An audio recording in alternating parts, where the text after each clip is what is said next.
Hello and welcome to my next panel. Building for Tomorrow is our topic. And again, I'll just introduce you by name. First, Wopke Hoekstra, Nolik Forrest, and Marta Sjögren. We will discuss in more detail what companies have already been able to do in combating climate change and what strategies they use, which solutions can we find. It's finally all about solutions. The industrial sector, one of the main CO2 emitters globally, faces huge challenges, but also opportunities to become climate neutral. I will start with you, Wopke Hoekstra. EU Commissioner for Climate Action, correctly, it's for climate, net zero and clean growth. You also served in the former commission of Ursula von der Leyen. You were finance minister and foreign minister of the Netherlands. We just heard climate action is still on the agenda also in the United States. The EU has adjusted its policy from the Green Deal to the Clean Industrial Deal, as it's called now. Is the Green Deal with a focus of getting climate neutral by 2050? Is that dead? Rather on the contrary, but let me start by saying that it is amazing to be here, and that I think the main takeaway message for me is what Arnold Schwarzenegger said: stop whining, start do something. I think that is an inspiration to all of us, certainly all of us in Europe and in Brussels as well. To your question, no, clearly we will need to continue with climate action. But the trick here is, the ambition that we have is making sure that decarbonization is no longer something we do in isolation just for climate. If we want to be successful, it is absolutely imperative that we marry this, that we marry climate action with competitiveness and with independence. And frankly speaking, Europe needs all three. We need it for climate reasons, and that I don't need to explain to you. You're all absolutely convinced why that is necessary. Secondly, we do need to make sure that our companies are actually successful in this transformation on European soil. And third, if we have learned one lesson the hard way in the last couple of years, it is to never ever again be dependent on dubious or rogue regimes from outside of the European Union for essential goods like energy. So that is the name of the game. We are not softening our goals. On the contrary, we're actually stepping them up, but we do want to do it in a way that takes our people and our businesses along. It will actually make us more successful in the domain of climate action, and that is what we should thrive for. Nolik Forrest. Nolik, you're Chief Sustainability Officer of Holcim. It's the global leader in innovative and sustainable building solutions with a broad range of clean construction technologies. You will tell us more about it, but also a contributor to climate change. What do you do for a cleaner production at Holcim as far as cement is concerned, as far as everything that you do is concerned? So at Holcim, we're all about making the built environment make people's lives better. And we're taking a holistic approach, looking at all cycles of the building construction cycle. If you look at the emissions of the built environment, 1/4 happen at the construction phase and is very much linked to the core materials, steel, glass, and cement that go into all of our buildings and roads and hospitals. Then 3/4 of the emissions come from the building in use, so coming from heating, cooling, and powering buildings. And that's where we're offering and developing a whole range of systems that make buildings more energy efficient.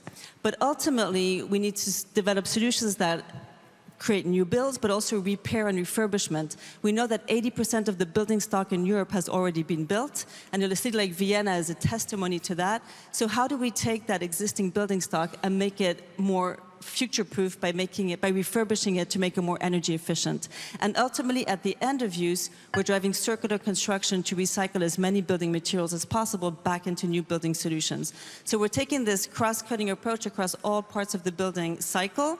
So when it comes to the construction phase, and you mentioned cement, cement is a material that we are innovating to basically make net zero, and by 2030 we are going to make cement net zero at scale, thanks to the great partners that are with me on the panel today. The European Union, we have 7 projects right now in partnership with the European Innovation Fund to bring net zero cement. We're going to bring 5 million tons of, we're going to capture 5 million tons of CO2 and create 8 million tons of net zero cement with the work that we're doing with the European Union right now. But also what we're doing is we're putting innovative low emission raw materials into our formulation with partners such as Marta here by my side, that is also enabling us to not only get to net zero, but to actually capture carbon in concrete. So the future that we're looking at today with the technologies at our disposal would mean that every building, every road, every bridge that we build could be a carbon sink. And you're going to hear about how Marta is doing that with her technology. Absolutely. Yes. Let's listen to Marta. Marta Sjögren, entrepreneur and investor committed to building sustainable future. You are the co-founder and the co-CEO of Pebble. It's based in Europe. What is it? What is your technical innovation? Hi, thank you very much for having me. It's an honor to be here. We basically take CO2, the gas, and turn it into CO3. CO3 is a stable state carbonate, meaning rock. So as one of our investors likes to say, we turn CO2 into fancy sand, basically. As it so happens, this fancy sand also has some cementitious properties. So even as of today, we're able to replace some part of ordinary Portland cement, OPC, which is the main type of cement we use today, with our carbon-storing alternative binder. Here, you can see one of the world's largest carbon-storing buildings today. And my call to action will be to help us make this into a reality in not too distant a future in real-life buildings. Because why are we even here? Why am I here? I'm a former venture capitalist investing into software and hardware technologies. When I realized that concrete is the second most used material of all categories, only second after water, I thought, what if concrete could be one of the biggest solutions that we have as the world? And I believe that even if we capture 1% of the global emissions, we can turn this into a huge business. That's why I'm here. Commissioner Hoekstra, we have heard from the world's largest cement producer. We have heard from a startup what they are doing. We are talking a lot about Europe needing to get more innovative and more independent above all. What programs, what strategies do you suggest, does the Commission suggest? Well, first of all, let me say that I think this solution is really cool, right? I mean, if you think about innovation, if you think about what the future might bring, and that is what makes me so optimistic about this, you will be meeting entrepreneurs all over Europe, in all sorts of domains, doing this type of really cool, meaningful, innovative stuff. I'm not the one who can judge who will be the winners in the future and what technology will bring the most impact going forward.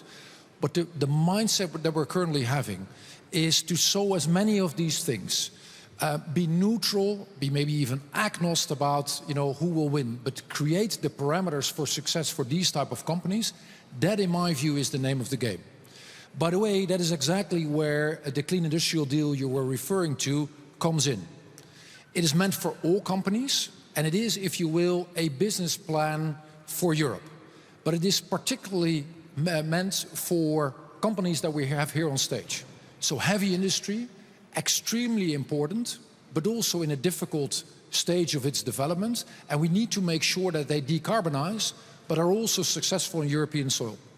And secondly, the new kids on the block, companies like your own, truly innovative, willing to conquer the world, potentially extremely successful, but struggling to be successful all over Europe.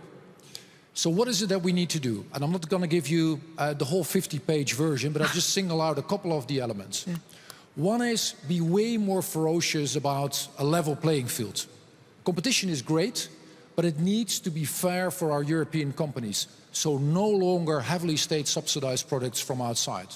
Secondly, we've made life too difficult, and that is true for business, but it's frankly speaking true for many domains. So we need to simplify our lives, and that is an obligation for Brussels, but frankly speaking, also for national governments. Third, let's double down on innovation. Let's double down on these type of technologies. Let's double down on the grid technology, on renewables and storage capacity. That is by far our best bet into a cleaner, more independent and cheaper future. Last but not least, slightly outside of this domain, there is this ongoing debate about what we call in Brussels the Capital Markets Union. And that means in simple terms that firms across Europe should have access to capital that they currently don't have. If you look at the US, SMEs and companies at large, 80% of their capital, of their money, their funding, they're not getting from banks. They're getting it from investors. In Europe, that's only 20%. And that is because we're boxed into 27 geographies. That has to change. And the potential of that is enormous. So all of these things we should do going forward. And if we do, if we get that right, or even if we get that right only 80%, the future for business and for climate in Europe truly will be bright. Marta, may I ask you to respond to that? Do you agree, and what do you need, what does it take to become a European champion? I sort of agree, but I also sort of don't. So I think that Europe needs to legislate in favor of carbon efficiency. A carbon efficient economy is one that utilizes CO2 and makes a business case out of it. I think that dumping CO2 in the North Sea is not exactly a great business case, actually, for anyone, certainly not for taxpayers, by the way. So I think I'm in favor of carbon efficiency in the European economy. That's one thing. Second thing is level playing field in European companies. I agree with that, but you also need to create a level playing field between large companies, such as Holcim, and companies that are about 1,000 times smaller, such as startups. More importantly, it's about the consumers out there. We need to be able to have legislations that brings to market planet-positive materials as well as planet-positive energy. So I think that the EU should legislate and create test beds, pilot programs, sandbox environments for things like, concrete that is performance-based, concrete that is carbon storing, and enable governments to actually be early adopters and testers of products that can help us reach our climate goals at scale in real time. That's my answer. Nordic Forest, biggest cement producer. What do you need, what would you like the EU to do? Where do you see the partnership there? I think today's panel is evidence that the technologies to get to planet-positive concrete exist today. What we're lacking is the capacity to bring them to market at scale in a commercially viable way that's sustainable. So we're partnering with the EU to make sure that we're evolving our building codes and building standards to make that possible, but that equally procurement standards are put in place by public authorities to specify the most advanced types of materials. But equally, we're partnering with the most advanced startups so that we can take the most viable technologies, pilot them in our plants, demonstrate the proof of concept, and then scale them up across our operations worldwide. So what we need is to partner across the entire value chain to get the right incentives from a policy perspective to enable the adoption of these solutions, but then sharpen them to bring them to market in a commercially viable way. And that's what we're focusing on, connecting the entire set of constituents to make this happen. Great ideas. Yes, go I just want to add something. Actually, I've been a bit harsh on Europe, but actually I think Europe is doing a great job in increasingly facilitating capital for early stage technologies to make it through the valley of death, as one would call it. We at Pebble have been able to scale 1,000-fold, first a pilot facility, and now we've just launched our demo facility a few weeks ago in the Netherlands, by the way. And that was partially co-financed by the EU, or by the Netherlands and then by the EU as well. So I think that there's a lot of positive momentum. You just need to keep on going at it.